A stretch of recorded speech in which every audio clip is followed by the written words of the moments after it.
சரிப்பா, நான் போய் கை கழுவிட்டு வந்துடுறேன். இருப்பா, தட்டுல கொஞ்சம் சாப்பாடு இருக்கு பாரு. அது இருக்கட்டும்பா. கொஞ்சம் தானே இருக்கு, அதையும் சேர்த்து சாப்பிட வேண்டியதானே. அது இல்லப்பா, பக்கத்து டேபிள்லாம் பாரு, யாராவது வலிச்சா சாப்பிட்டுருக்காங்க. தட்டை வலிச்சு சாப்பிட்டா ஒரு மாதிரியா நினைப்பாங்கல்லப்பா. சாப்பாட்டுல அப்படி கொஞ்சம் கொஞ்சம் மிச்சம் வச்சுட்டு போறது தானே டீசென்ட். அங்கங்க பிச்சு பிச்சு வச்சுட்டு போறது டீசென்ட், வலிச்சு சுத்தமா சாப்பிட்டா அது இன்டீசென்ட்டா?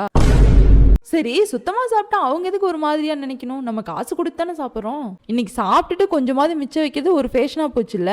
இந்த கேடுகட்ட ஃபேஷனை எவன் தான் கண்டுபிடிச்சானோ. உணவை சைத்தானுக்கு விட்டு வைக்காம வலிச்சு சுத்தமா சாப்பிடுங்க.